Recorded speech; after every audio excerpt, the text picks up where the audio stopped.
Soal pertama, Pak Kuko adalah seorang guru penjas akan melakukan penilaian lomba jauh pada peserta didiknya. Sebelum memulai penilaian, Pak Kuko menjelaskan aspek apa saja yang akan dinilai, yaitu teknik awalan, teknik tolakan, teknik melayang, dan teknik mendarat. Pak Kuko dalam hal ini melakukan penilaian adalah melaksanakan prinsip penilaian: A. Objektif, B. Terpadu, C. Terbuka, D. Sistematis, dan E. Akuntabel. Ya, kuncinya adalah di sini ya, pada aspek apa saja yang akan dinilai ya. Kalau ini tidak ya. Sini sudah jelas sebenarnya ya, dari kalau kita fokus pada apa yang tanyakan soal, kita sudah jelas, yaitu sudah tahapannya, yaitu tahapan teknik awalan, teknik tolakan. Itu kan bagian dari proses tahapan penilaian pada lomba jauh ini. Jadi yang tepat jawabannya adalah prinsip penilaian sistematis ya, seperti itu. Di sini saya akan sedikit menjelaskan, hanya mereview saja dari sebelum-sebelumnya yang sering dimiringkan atau dikecohkan beberapa option prinsip penilaian itu antara objektif, terpadu, sama sistematis. Di situ aja. Ada objektif dan subjektivitas di situ ya. Bapak Ibu guru silakan dipahami saja untuk tentang prinsip-prinsip penilaian. Itu sering keluar dan pasti keluar, karena itu baik dari SKB dan lainnya itu dia keluar terus. Kita lanjut ke berikutnya. Yang termasuk gerakan split pada senam lantai adalah A. Split depan dan split samping, B. Split depan dan split belakang, C. Split belakang dan split kangkang, D. Split kangkang dan split depan, E. Split depan dan split samping. Mudah ya soal ini ya, ini anggap saja masuk ke kategori C2 ya. Termasuk gerakan split pada senam lantai ya, masih ingat split ya, anggap saja ini split ya, itu di depan dan samping ya. Itu oke, saya kira tidak ada masalah. Split adalah gerakan senam dengan cara membuka kedua kaki sampai selangkangan paha menyentuh lantai dengan kedua lutut lurus. Split terdiri dari dua macam, yaitu split depan, front split, dan split samping atau side split. Soal berikutnya, alat yang digunakan dalam senam irama atau senam ritmik adalah, nah ini harus teliti ya soal seperti ini ya Ibu guru ya, karena itu sederhana soal seperti ini, cuman agak sedikit membingungkan. A. Tali, gada, pita, bola, tongkat, dan pedang.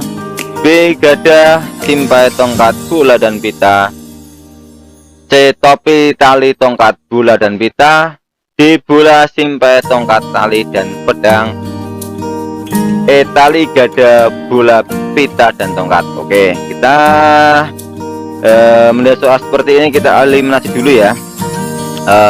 Cari jawabannya salah, yang pasti salah. Oke, pedang pasti tidak ada ya, ini sudah option antara A sama D, salah pasti. Nah, antara B, C, dan E, kita cari yang benar-benar salah. Nah, topi tidak ada ya, gada, simpai, tongkat, bola, dan pita, tali, gada, bola, pita, dan tongkat. Nah, sedangkan Bapak Ibu guru antara B dan E. Pasti bola ada ya, simpai pasti ada, gada pasti ada, nah, pita juga ada. Bedanya mana? Oke, antara B sama E ya, gada, bola, pita, dan tongkat. Ya, kita perbedaannya di sini. Oke ya, silakan teman-teman jawab.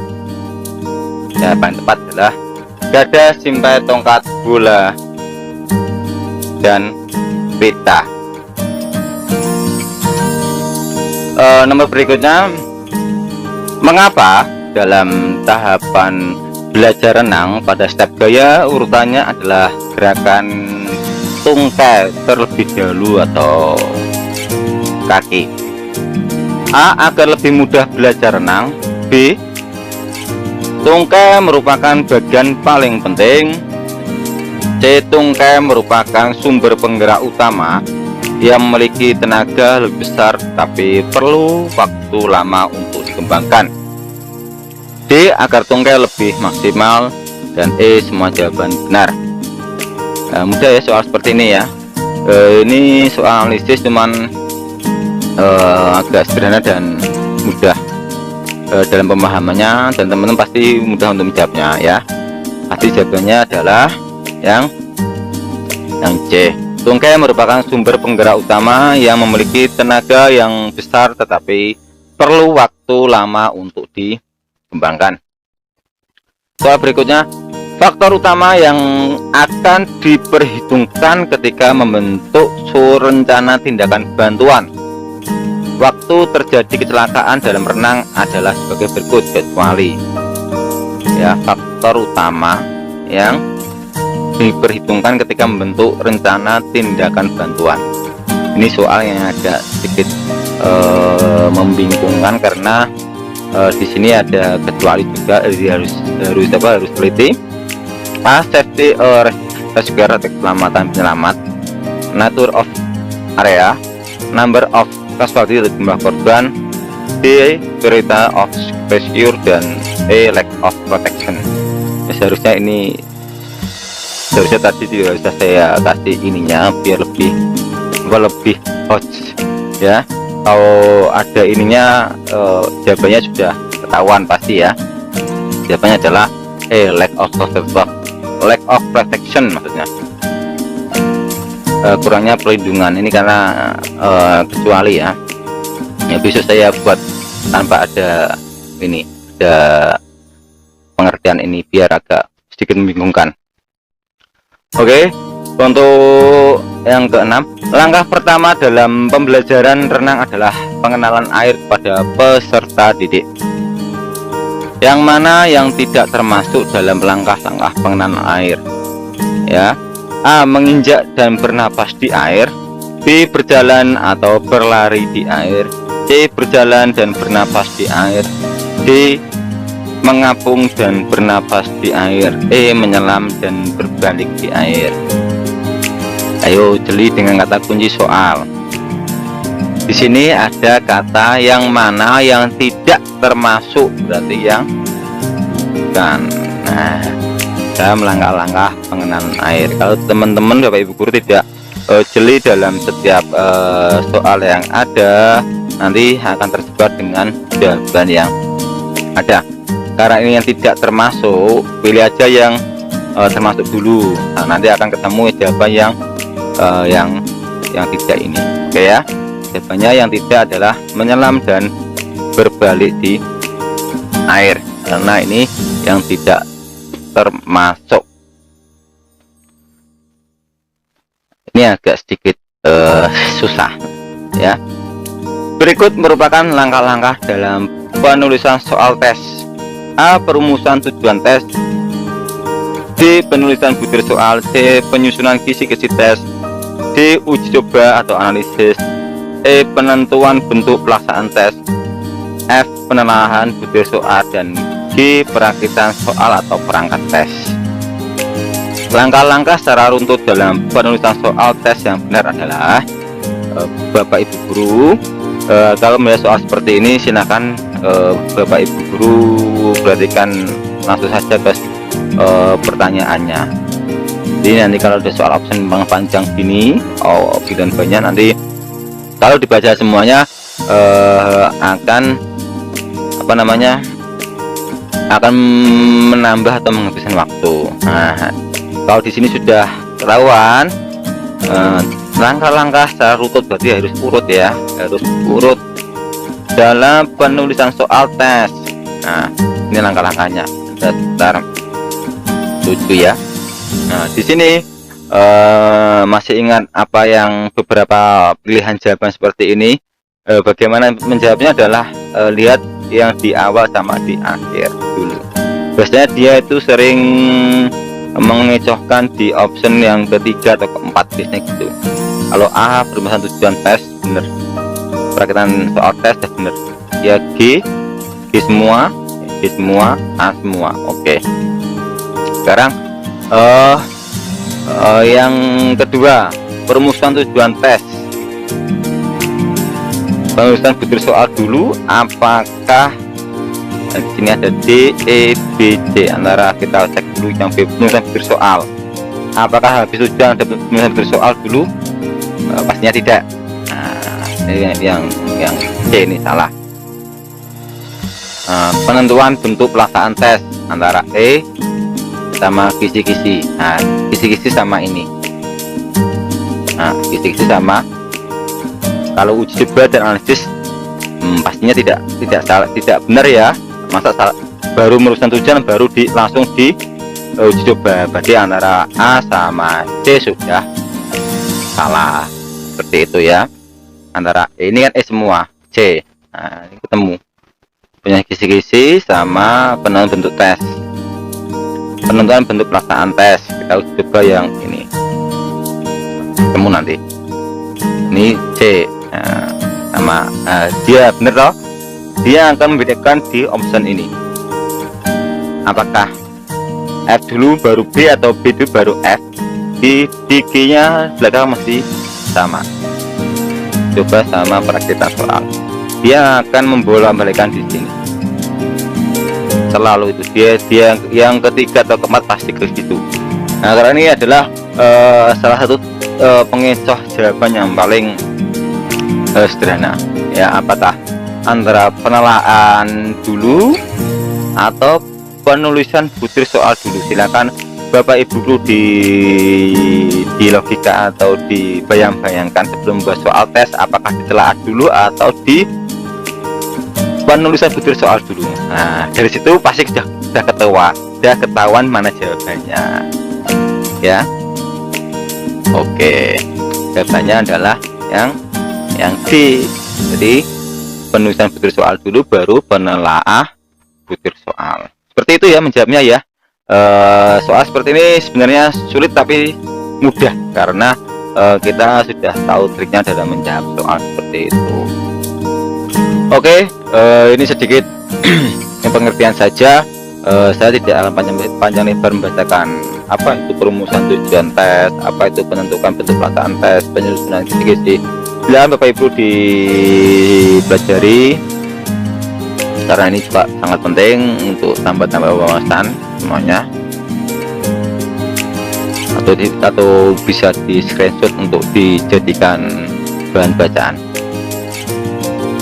Sebelum mengajar materi spesifik guling pada aktivitas senam, Pak Joko sehari sebelumnya mencari literasi dan membuat strategi pembelajaran. Guling dalam aktivitas senam lantai terdapat bermacam-macam. Di bawah ini yang bukan jenis-jenis guling pada aktivitas senam lantai yaitu, nah, ini adalah prolog atau pembukaan soal. Yang jadi pertanyaan adalah yang bukan jenis-jenis guling pada aktivitas senam lantai. Guling depan gulung, guling depan, guling belakang gulung, dan guling depan kangkang, guling 8 lurus, guling 8 kangkang, dan guling depan lurus, guling 8 kangkang, guling belakang lurus, dan guling depan lurus. Yang D, guling belakang gulung, guling belakang samping, guling dan guling depan lurus. Guling depan lurus, guling belakang kangkang, dan guling belakang gulung. Nah, ini pasti Bapak Ibu akan karena soalnya di sini cukup sedikit hot ya. Kita cari jawaban yang coba cari jawabannya salah dulu ya. Oke ya. Oke. yang bukan jenis-jenis guling pada aktivitas senam lantai. Guling depan, guling belakang lurus. Nah, ini kan guling depan kangkang, guling belakang gulung, dan guling depan lurus. Oke, ini agak sedikit rumit. Bagaimana caranya mengatasinya, Pak atau Mas? Guling itu sebenarnya adalah depan sama belakang, atau roll depan dan roll belakang ya. Nah, kita cari kalimat yang agak tidak mungkin. Nah, karena ini beberapa option ini ada jawaban yang benar, tapi ada satu jawaban yang kurang tepat dalam 3 guling ini. Jadinya agak agak susah. Nah, sekarang cari yang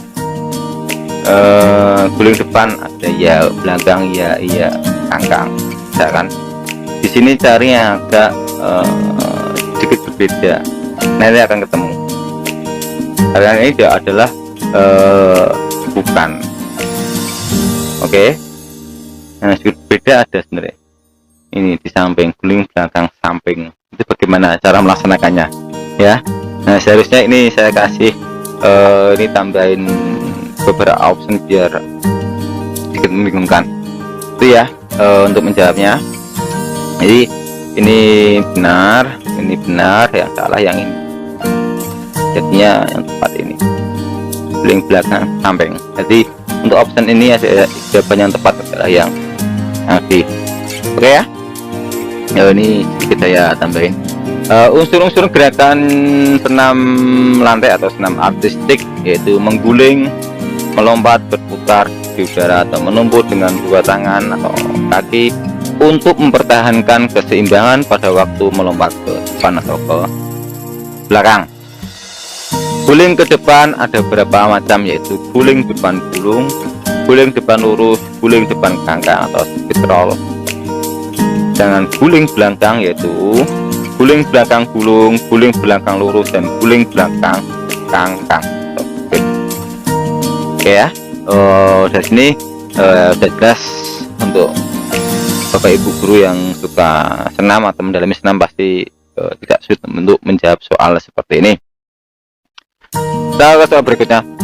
Pada suatu penilaian pembelajaran daring, Bu Novita meminta siswa untuk mendemonstrasikan tugas gerak mempraktekkan variasi dan kombinasi permainan bola besar sepak bola. Penilaian yang dilakukan Bu Novita merupakan contoh penilaian otentik apa? Ingat, di sini adalah mempraktekkan kata kuncinya. Nah, kalau ini sama ini hanya sebatas menjelas saja. Masuk ini di depan ini ya. Kata kuncinya di sini adalah mempraktekkan dari suatu penilaian. Berarti dia adalah penilaian untuk kerja. Nah, tepat di sini adalah apakah mana? Ya pasti jawabannya adalah kinerja ya. Ya, sudah kelihatan jawabannya. Oke ya. Lanjut ke soal 10. Penilaian berbentuk penugasan. Ingat ya, berbentuk penugasan. Bertujuan untuk mengukur kemampuan peserta didik menghasilkan karya tertentu. Ingat, di sini kata kuncinya adalah menghasilkan karya atau menghasilkan produk ya. Ya, yang dilakukan secara berkelompok merupakan contoh penilaian apa? Di sini sudah saya singgung tadi, kemampuan peserta didik untuk menghasilkan karya atau produk. Jadi penilaian apa? Apakah penilaian proyek, kinerja, terbuka, produk, dan portofolio? Nah, ingat di sini saya kasih option pengecoh ya. Kalau di sini pasti salah, ini juga salah antara ini sama ini. Apakah masuk ke penilaian proyek atau penilaian produk? Nah, di sini teman-teman harus jeli contoh-contoh apa saja yang terjadi dalam penilaian otentik. Nah, di sini kalian ini telah menghasilkan karya secara berkelompok yang tepat ada jawabannya penilaian proyek. Ini adalah